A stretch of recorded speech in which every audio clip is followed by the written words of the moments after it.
할렐루야. 네, 여러분 모두를 진심으로 축복드립니다. 여러분, 어쩔 수 없는 일일까요? 아니면 부득이하지 뭐 다 누구나 그래 라고 생각하는 걸까요? 아마 정도의 차이는 있지만 우리에게 똑같은 공통된 경험이 하나 있을 것 같은데요, 그것은 뭐냐면 우리의 말로 하는 신앙 고백과 실제로 살아가는 삶에는 우리가 생각하는 것보다 훨씬 큰 간극이 존재한다라는 것입니다. 우리는 고백하는 것이 있습니다. 이것이 형식적인 것이 아니고요, 우리는 진심으로 고백을 합니다. 그리고 그 고백을 믿지요. 그러나 이 고백을 가지고 실제로 살아갈 때는 여러 어려움을 겪습니다. 때로는 우리의 믿음이 이겨나가는 경우들도 있지만 우리의 믿음이 힘을 하나도 쓰지 못할 때도 많이 있습니다. 이렇게 신앙 고백과 우리의 실제 삶 속에서는 어쩔 수 없는 건가요? 간극이 있는 것 같습니다. 여러분, 그렇죠. 우리가 뜨겁게 찬양하고 기도할 때 성령님이 우리 안에 임하시는 것을 경험하고, 그럴 때 우리는 이런 확신을 가지죠. 내가 다 감당할 수 있을 것 같아 라고 말입니다. 여러분의 그런 영적인 감정이 잘못된 것은 당연히 아닐 겁니다. 진실되겠죠. 그런데 예배가 끝난 이후에 예배당 문을 열고 밖으로 나가면 어떤가요? 현실의 무게 앞에 설 땐 우리는 금세 낙심하고 마는 그런 경우들도 여러 있으시죠? 오늘 본문에 등장하는 마르다가 딱 그랬습니다. 마르다뿐만 아니라 성경의 모든 위대한 인물들도 이러한 경험들, 우리의 고백과 실제 삶 속에 있는 큰 간극을 경험했고 그 속에서 고민도 많이 했겠지만 마르다가 더 그랬었던 것 같습니다. 본문은 아니지만 27절에, 지난주 본문이죠, 마르다는 예수께서 그리스도시고 하나님의 아들이심을 믿었다라고 했습니다. 네, 그렇습니다. 마르다는 믿었습니다. 안 믿은 게 아니었습니다. 그런데 막상 무덤 앞에 섰었을 때 39절에 보면 예수님께서 돌을 옮겨 놓으라, 나사로를 살리기 위함이었었죠. 돌을 옮겨 놓으라, 예수님께서 그 일을 하실 거라고 믿지 않았습니까? 그런데 예수님의 이 명령에 마르다가 뭐라고 그랬죠? 39절에 보면 나사로가 죽은 지 나흘이 되었고 죽은 냄새가 난다라고 말을 했습니다. 어쩌면 마르다는 이 말을, 39절의 이 말을 하고 싶지 않았을 겁니다. 그리고 이 말을 처음부터 준비하지 않았기도 했을 겁니다. 그런데 예수님께서 돌문을 옮겨 놓아라 하는 이 말을 듣는 순간 자기도 모르게 이런 말이 튀어나오진 않았었을까 싶은 겁니다. 말하고자 하는 것은 마르다가 39절의 말씀, 불가능한 말씀, 비극의 말씀, 어쩔 수 없다는 말씀, 죽은 지 나흘이 되었고 벌써 냄새가 납니다, 마르다가 이렇게 말했다고 해서 그녀에게 여러분 믿음이 없었던 것은 아닙니다. 마르다는 믿었습니다. 다만 무덤이라는 현실이 그녀의 믿음을 압도해 버렸을 뿐이라는 것입니다. 저는 오늘 이 말씀을 드리려고 합니다. 우리에게도 믿음이 있습니다. 여러분, 믿습니다. 물론 큰 믿음이 있고 작은 믿음이 있고, 와, 나는 믿음이 사실 별로 없어 라고 스스로 생각하는 사람도 있겠고, 어찌됐든 간에 우리는 믿음이 있습니다. 그렇지만 현실 앞에서 우리의 믿음이 좀처럼 힘을 쓰지 못할 때가 있습니다. 이것이 우리의 현실이고요, 이런 의미에서 처음 말씀드렸던 것처럼 우리의 고백과 실제 삶 속에서 간극이 있다라는 것을, 사실을 알려드린 겁니다.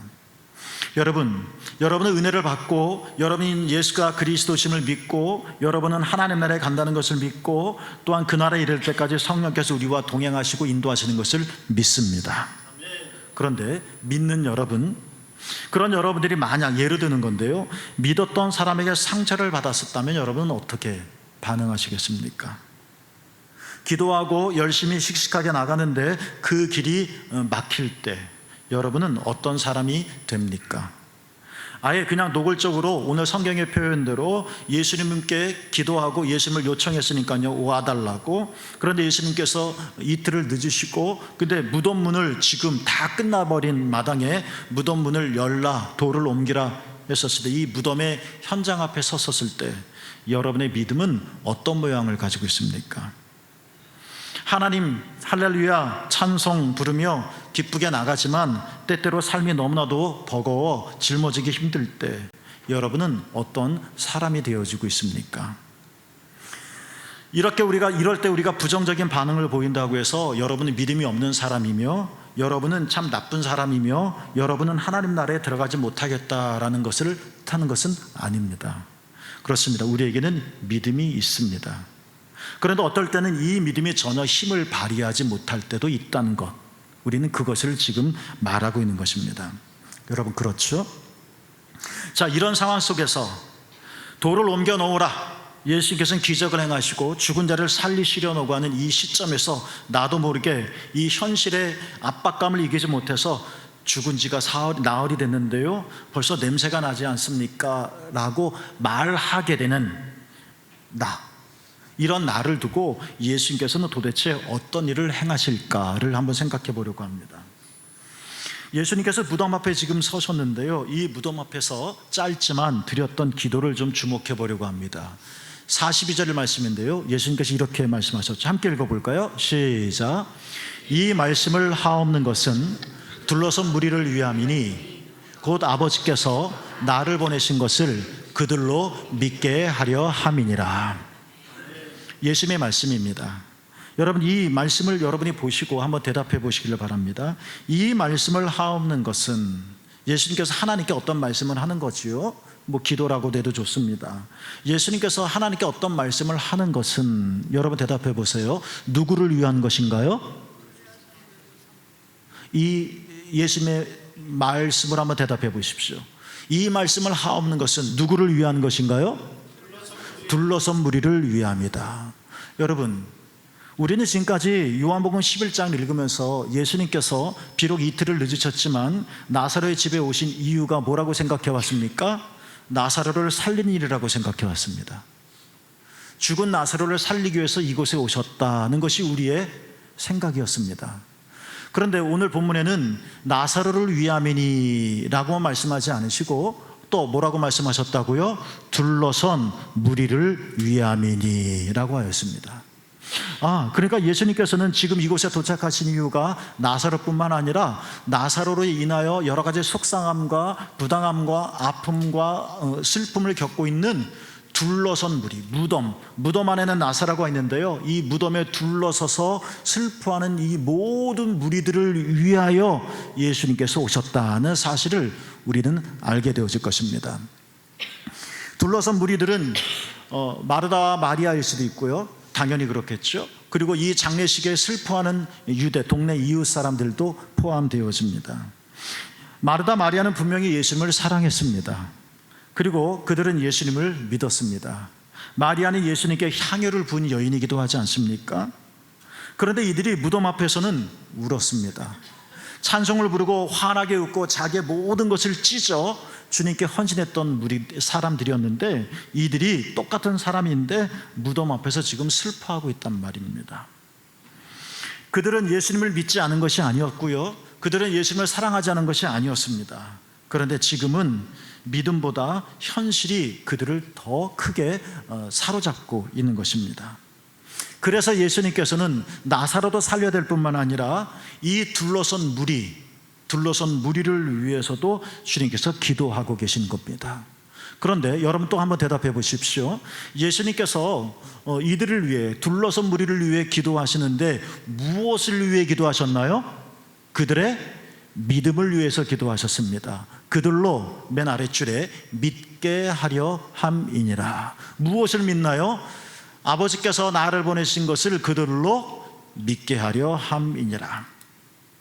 우리는 이 말씀을 통해서 예수님께서 지금 이곳에 오신 중요한 이유를 우리는 하나 알 수가 있습니다.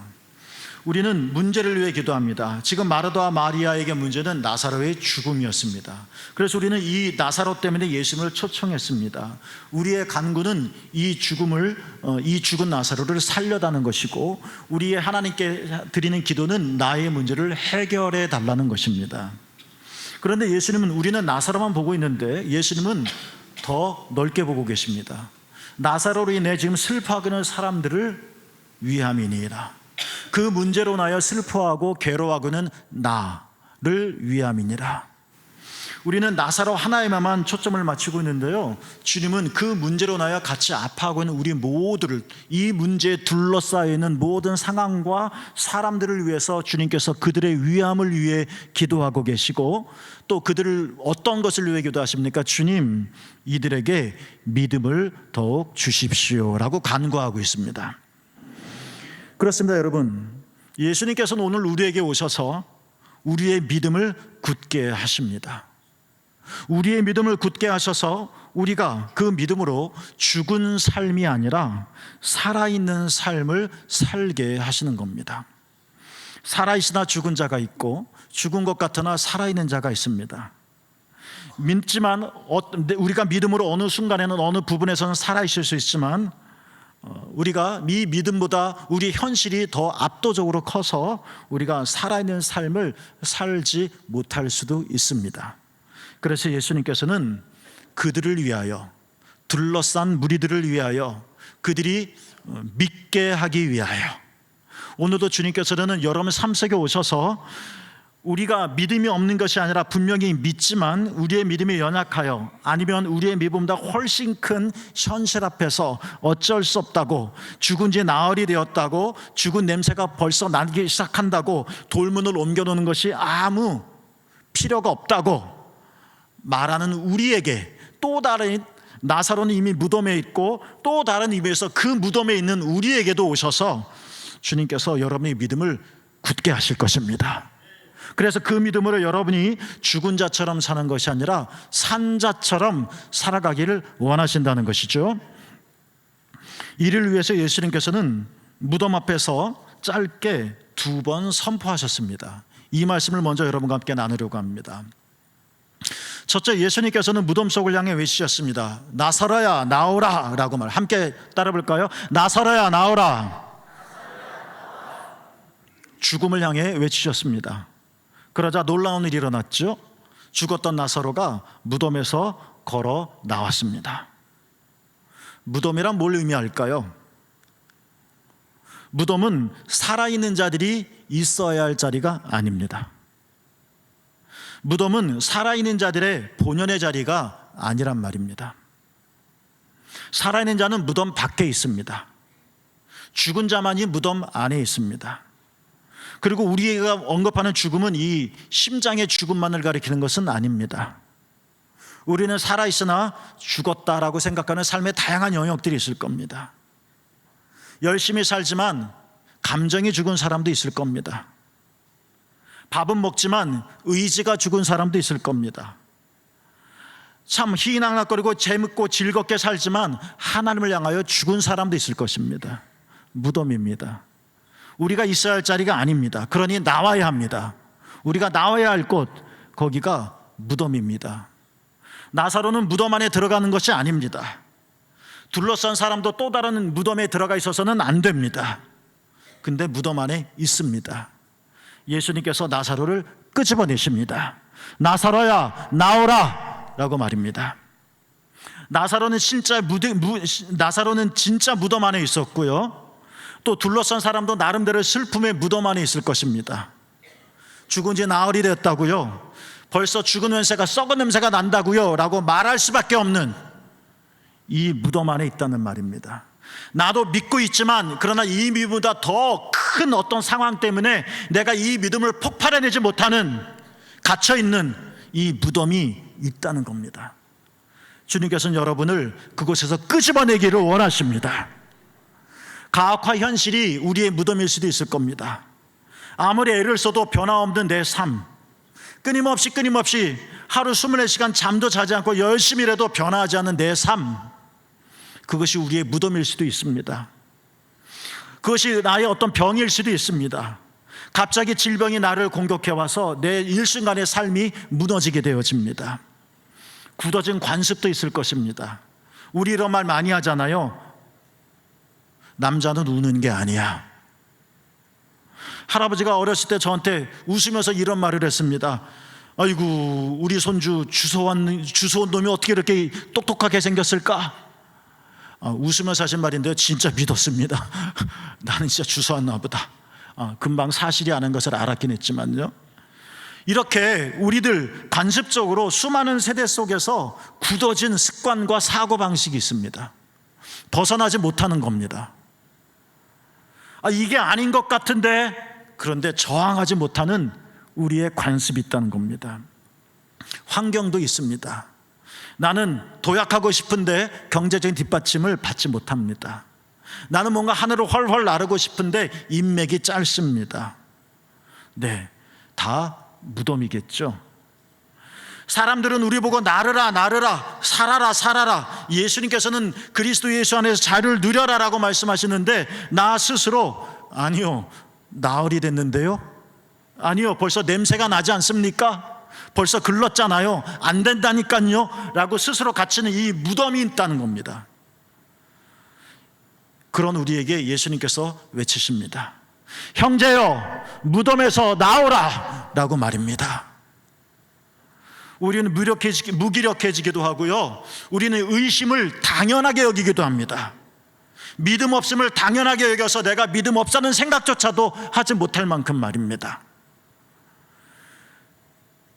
주님께서 우리에게 외치십니다.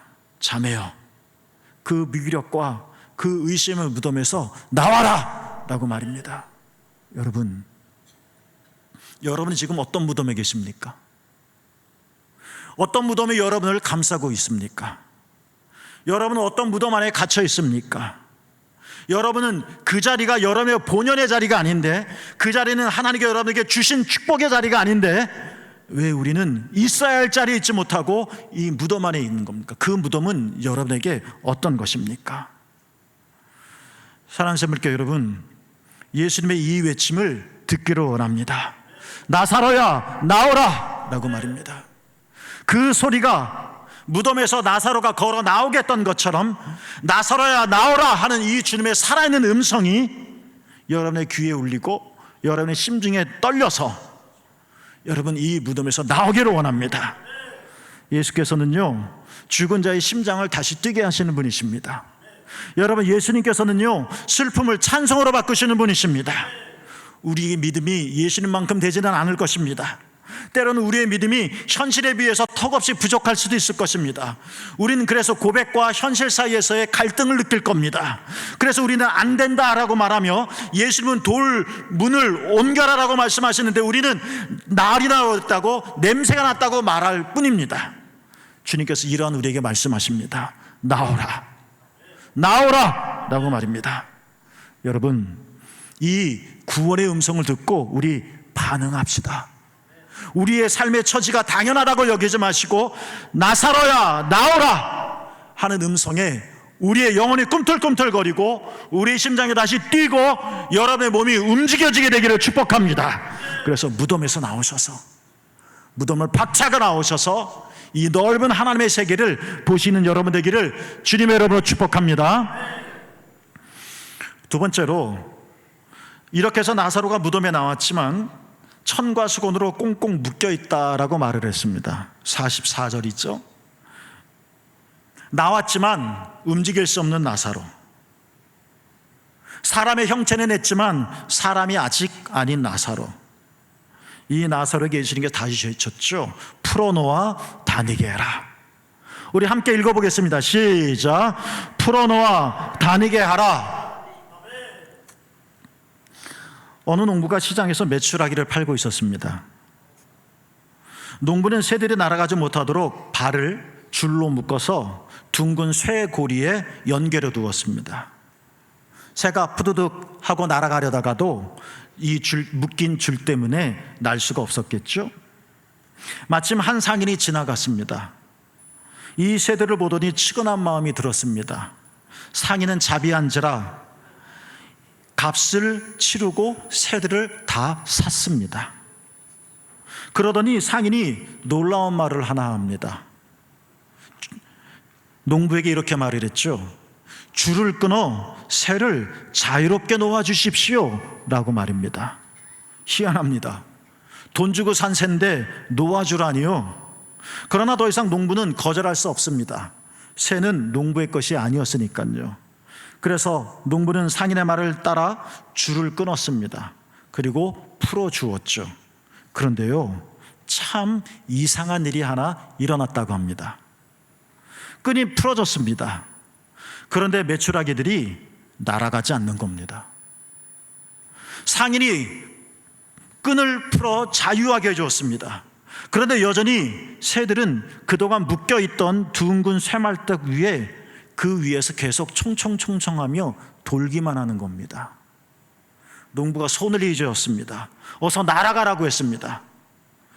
그러자 새들은 날개를 펴 나는 듯 하더니만 다시 돌아와 부근에 있는 커다란 나무에 앉아 다시 빙빙 돌기만 했다고 합니다. 이거는요, 꾸며진 이야기가 아니고요, 실제 있었던 일입니다. 감리교 위대한 선교사인 데이비드 시멘즈라고 하는 목사님이 계시는데, 인도 선교사님이시죠. 그분이 쓴 책 상한 마음의 치유라는 글에 나오는 내용입니다. 데이비드 시멘즈 목사님이 인도 시장을 거닐다가 실제로 목격한 장면입니다. 데이비드 시멘즈 목사님이 이 광경을 보고 이런 생각을 했다고 하죠. 소개해드린 책에 나오는 내용입니다. 아, 우리도 저 메추라기 같구나. 예수님을 믿는 순간 모든 과거의 죄와 저주로부터 자유롭게 되었고 하나님의 자녀가 되었는데도 우리는 아직도 메추라기처럼 그 자리에 빙빙 돌며 살고 있지 않으든가. 여러분 어떻습니까? 여러분이 예수님이 그리스도심을 믿으십니까? 우리의 믿음은 세상에 저항을 하다가도 이길 때가 있지만 또 질 때도 있습니다. 그러나 어찌됐든 우리가 예수 그리스도를 믿는다면 그것이 우리의 힘이 우리의 힘이 아니라 그리스도 예수의 은혜요, 그리스도 예수의 능력입니다. 여러분이 예수 그리스도를 믿으신다면 여러분의 삶을 찡찡 감고 있는 모든 끈은 이미 풀어졌습니다. 내 인생은 어차피 이럴 수밖에 없다고, 내가 아무리 열심히 산다고 해도, 내가 아무리 노력한다고 해도 어쩔 수가 없어, 이렇게 스스로 붙들고 있는, 운동장이 기울어졌지만 나 스스로도 내 삶을 기울게 살아가는, 이런 어쩔 수 없는 내 삶을 운명이라고 여기는, 내가 아무리 이것들을 넘어가려고 해도 이미 결정되어졌다고 생각하는 이 끈도 이미 끊어져 버렸습니다. 한 번의 실패를 경험한 사람은 이 아픔이 자꾸 떠올라 뭔가 새로운 시도할 때 또 실패하지 않을까 하는 두려움을 느끼기 마련입니다. 그러나 그것은 두려움의 감정이지 또 실패한다는 보장은 아니겠죠. 여러분, 이미 그리스도 예수 안에서 우리의 삶을 오늘가매기는 모든 끈은 다 끊어졌는데 아직도 우리가 날아가지 못하는, 아직도 빙빙 도는 나의 이 무덤은 무엇인가요? 예수께서 외치십니다. 풀어놓아 다니게 하라 라고 말입니다. 예수님만 이런 말씀하지는 않으셨습니다. 예수님을 깊이 체험한 바울도 이러한 뜻으로 로마서 6장 11절에 이렇게 말씀하셨을 겁니다. 함께 읽어보겠습니다. 시작. 너희는 너희 자신을 그리스도 예수 안에서 하나님께 대하여는 살아있는 자로 여길지어다. 여기라 하십니다. 그렇게 그냥 막연하게 생각하라는 뜻이 아닙니다. 실제로 일어났고 그 실제 일은 사실이니 그 사실을 확신하라는 말, 이것이 여기라라는 말의 뜻입니다. 여러분, 지난주 말씀처럼 예수님께서는요, 여러분의 삶에서 하나님의 영광을 드러내실 것입니다. 그 주님을 기대합시다.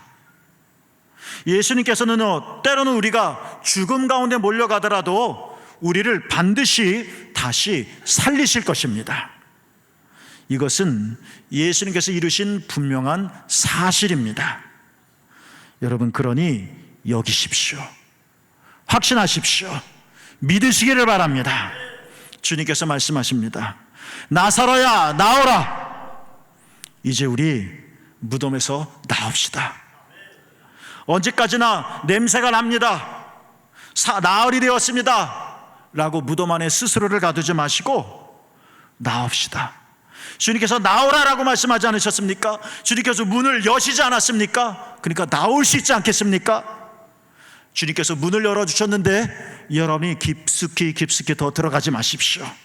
나서라야 나오라. 주님께서 구원하셨습니다. 나오시기를 축복합니다.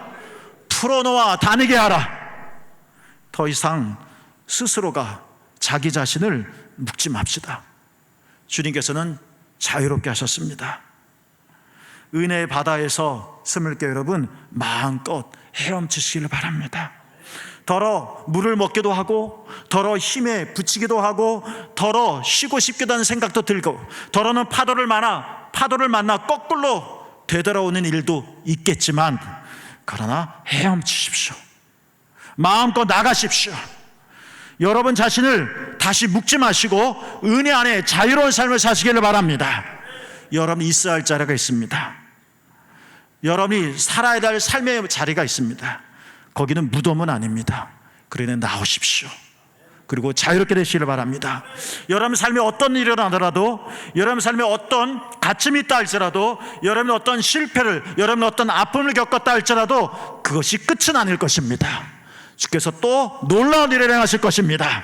그러니 여러분 스스로 무덤으로 들어가지 마시고 여러분 자신 스스로 묶지 않기를 바랍니다. 주님께서 여러분을 구원하셨고, 주님께서 여러분에게 위대한 일을 행하실 것이고, 주님께서 여러분에게 영광을 보이실 것이고, 주님께서 여러분 다시 살리실 것입니다. 그러니 은혜를 믿고 그 사랑하심을 믿고 앞으로 나가신 여러분 모두가 되기를 주님의 이름으로 축복합니다.